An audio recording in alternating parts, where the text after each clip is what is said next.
ঠিক আছে, তো এটা ডবল ডেরিভেটিভ পাওয়ার পর এটা পেলাম। তাহলে হ্যাঁ at x = 15/2 মিনিমাম অ্যাড্রেস হয়ে গেল।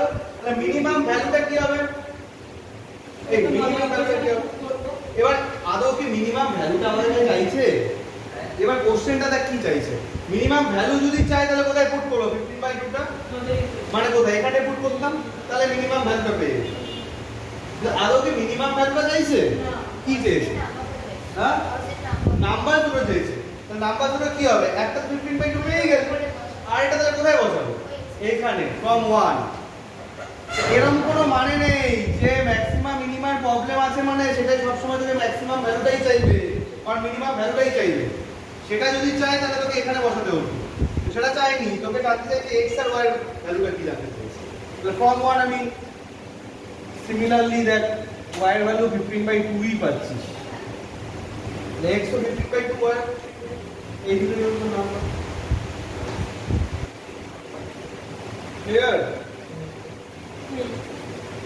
যে বড় বড় প্রবলেমগুলো আসতে চলেছে এখন, সেইটারও কিন্তু মেন লজিক হিসাবে যা লিখতো টিচার খেয়াল করবি, বড় প্রবলেমগুলোর মেন লজিক হিসাবে এই কনসেপ্টটাই আসবে।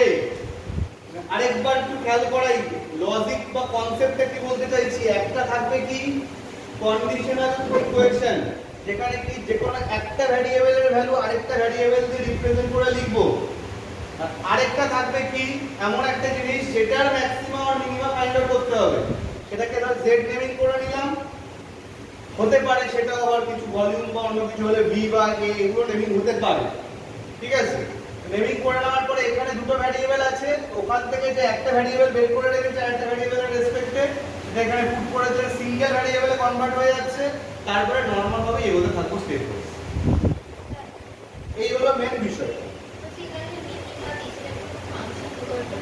হ্যাঁ হ্যাঁ এই যে মিনিমাম কনফার্ম হলো, এই তো কাজে লাগলো, এই যে ফাংশন কাজে লাগলো আর মিনিমাম কনফার্মেশন পেলাম।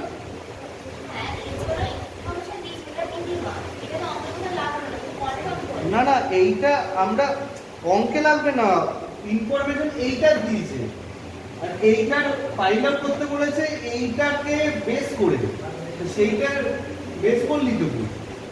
এই কনফার্মেশনটা না হলে তুই এইটাকে কনফার্ম করতে পারবি না।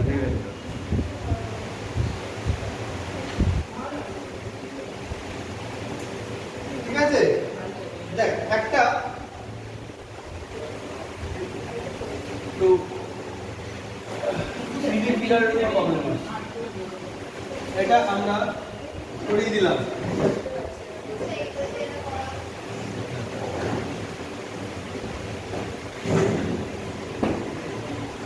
দেখ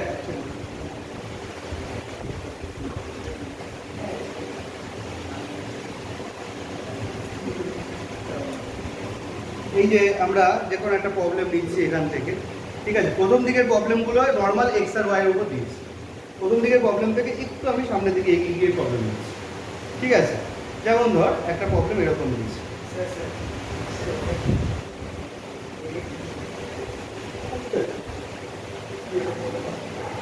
এইটা কি প্রতিদিন এক কোশ্চেন করবে এগুলো।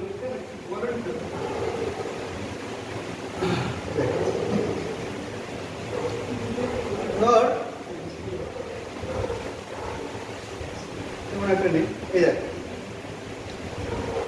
এটাই নিলাম 21। The sum NCERT আছে বলছে the sum of perimeters of a circle and a square is k.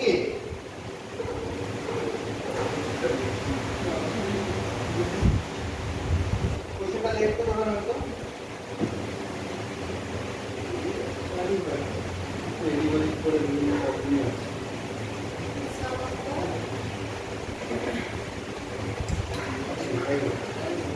the sum of perimeters of a circle and a square is k, where k is some constant.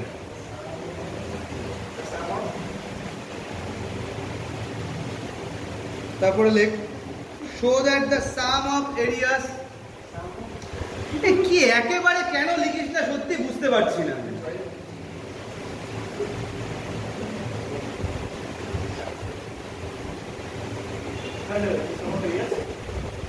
তোর বইটা খোলা আছে তো, 20 প্রবলেমটা তো বলেই তো দিলাম শুধু 21।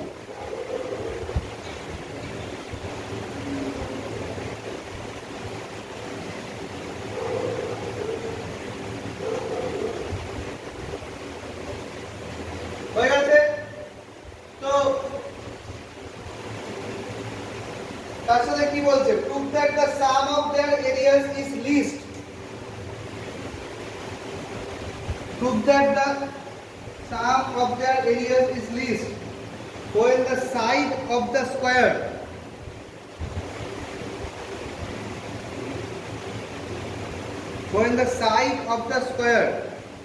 is double the radius of the circle.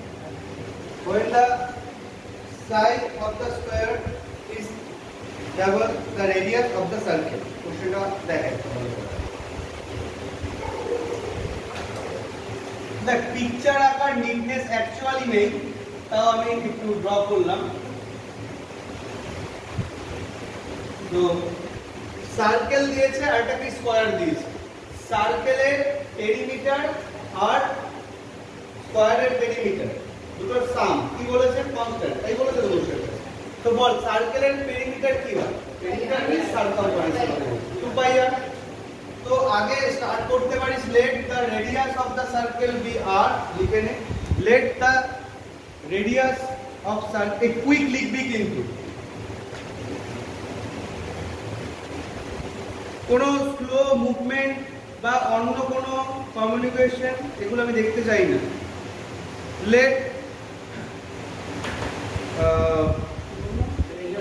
radius of the circle be r and length of the side of the square be কি নিবি বল, একটা a নিবি, r আর a নিয়েছিস, ঠিক আছে জানিয়েছিস, তার উপরেই কাজ হবে। তাহলে বাই কন্ডিশন কি লিখতে পারি, plus b square perimeter 4a equal to constant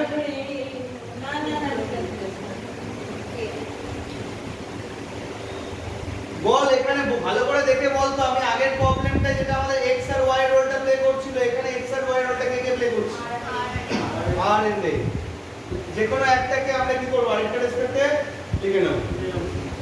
clear কথাটা, যে কোনো একটা রেসপেক্টে লিখি, ঠিক আছে। আমি এখন লিখছি না, একটু হোল্ড করছি, আমি প্রবলেমটা লিখে নিই। কার ম্যাক্সিমাম আর মিনিমাম বের করতে বলেছি,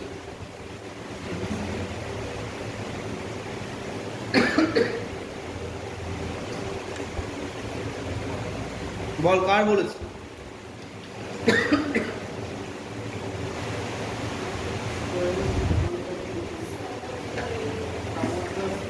sum of the area, বুঝিস তো? সেটাই অবজার্ভ করতে হবে। তাহলে লেট বলে কি লিখবো, তুই z নেমিং করতে পারিস, a ফর এরিয়া নেমিং করে নিতে পারিস, এটা নিজের মতো কোনো ব্যাপার না। তাহলে বল সার্কেলের এরিয়া কি হয়, স্কয়ারের, ঠিক আছে। তাহলে এখানটায় কি করতে হবে, যে কোনো একটাকে আরেকটা রেসপেক্টে করতে হবে। এটা হয় আই থিংক এর ভ্যালুটাই বের করতে, একটু খেয়াল করে নিবি কোনটা তোর জন্য সুইটেবল হতে পারে ক্যালকুলেশনটা কন্টিনিউ করার জন্য। k - 2 pi r by 4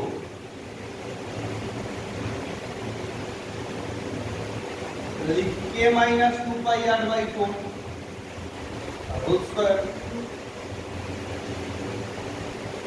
তো বল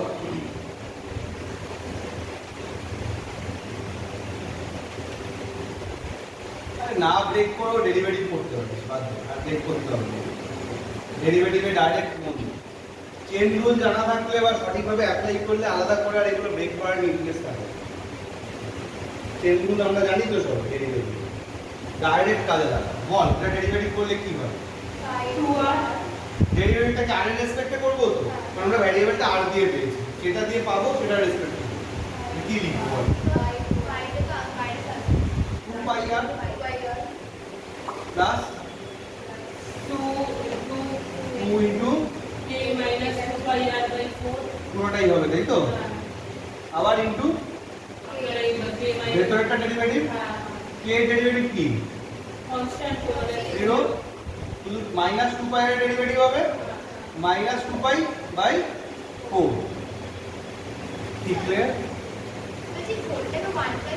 আসলে u by v করে করতে হবে 1/4 করে রাখলেও তো বাইরে থাকতোই এই যে 1/4 স্কয়ার করে 1/16 হয় এই যে 4/16 হয় আগে কর পরে কর সঠিক প্ল্যান করলে তাই হবে 2/v কেন করব নিচে কনস্ট্যান্ট থাকলে ঠিক আছে 2/v 2/v এর করে নিই তো হয় কনস্ট্যান্ট আগে বের করে নিয়ে এটুকু ডেরিভেটিভ কর আর ডাইরেক্ট চেন রুল লাগ চেন রুলটা ভালো গ্রিপে রাখতে হবে ডেরিভেটিভ চ্যাপ্টারও লাগবে এই সব চ্যাপ্টারও লাগবে ইন্টিগ্রেশনও লাগবে সবকিছু প্রয়োজন পড়বে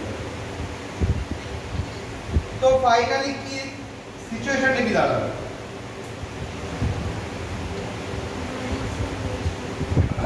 এটাকে কি 0 পুট করব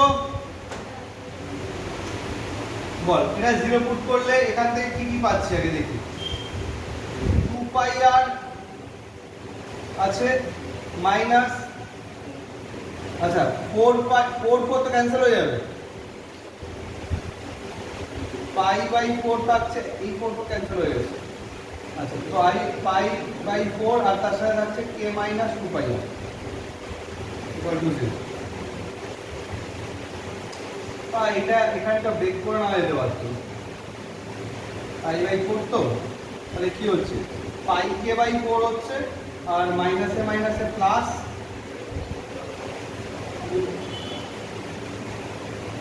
2 pi স্কয়ার বাই 4 হচ্ছে ঠিক আছে তো নাকি বল এখান থেকে কার ভ্যালু বের করতে চাইছি r এর ভ্যালু ওকে এই দুটো থেকে r যাবে কমন তাহলে কি থাকবে 2 pi plus pi square by 2 into r equal to হবে pi k by 4 পাইটাকে কেটে দিলেও হতো যাই হোক পাইটা তো ক্যান্সেলই হয়ে যাচ্ছে না আগেই কেটে দিতে হতো তাহলে কি হচ্ছে 2 into pi by 2 r k by 4 r এর ভ্যালু কি পাচ্ছি বল কি পাচ্ছি একেবারে বন্ধ 2 ক্যান্সেল হবে তো 2 থাকবে এই পাশে আর এটা 4 প্লাস 5 5 প্লাস এটা হবে r এর ভ্যালু হবে k বাই 2 into 5 প্লাস 4 এই ধরনের এক্সপ্রেশন কিন্তু অনেক সময় দেখা যায় একটু লার্জ হয়ে যায় কোনো একটা মোমেন্ট ঘাবড়ে গেলে কিন্তু গন্ডগোল খুব সাবধানে তোকে মেইন টার্গেট ফুলফিল করলেই হবে তোর মেইন টার্গেট এখানে কিছু r এর ভ্যালু পাই যাবে না কিছু করতে পেরে হলো এবারে আমাদের কি টার্গেট কি আছে step by step second derivative করা সেকেন্ড ডেরিভেটিভ কার করব কোনটা করব ওই যে এখান থেকে একটু করেও রেখেছি এই ফিগারটা বললেই তো হলো তাহলে বল সেকেন্ড ডেরিভেটিভ করলে কি পাচ্ছি d square a by d r square second derivative করলে কি পাচ্ছি এটা 2 pi r এর ডেরিভেটিভ কি পাচ্ছি r এর ডেরিভেটিভ 1 হয়ে যাচ্ছে 2 pi থাকবে এইটা তো পুরো কনস্ট্যান্ট আছে ডেরিভেটিভ কি হবে 0 এইটা এখানে r চলে যাচ্ছে তাহলে 2 pi r square by 4 ultimately এই ভ্যালুটা তো গ্রেটার দ্যান 0 ই হবে রে যে ভ্যালুর জন্যই হোক গ্রেটার দ্যান 0 ই তো আর ওই পয়েন্ট বসে স্যাটিসফ্যাকশনের জায়গা থাকছে না এখানে যদি হ্যাঁ r থেকে যেত তাহলে সেই r এর জায়গায় কোন ভ্যালুটা বসতো এই ভ্যালুটা বসতো তখন চেক করব r এর ভ্যালু তো বসানোরই জায়গা নেই ডাইরেক্ট গ্রেটার দ্যান 0 লিখে দিলাম ক্লিয়ার লিখেছিস লেখা হয়েছে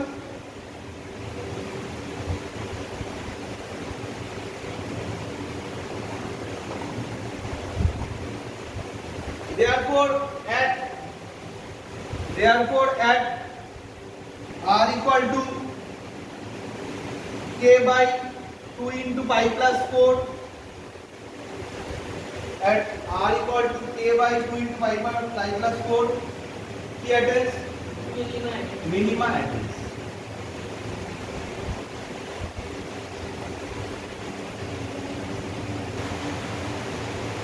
তোর কি এখানে মিনিমার কথাই তো বলেছিল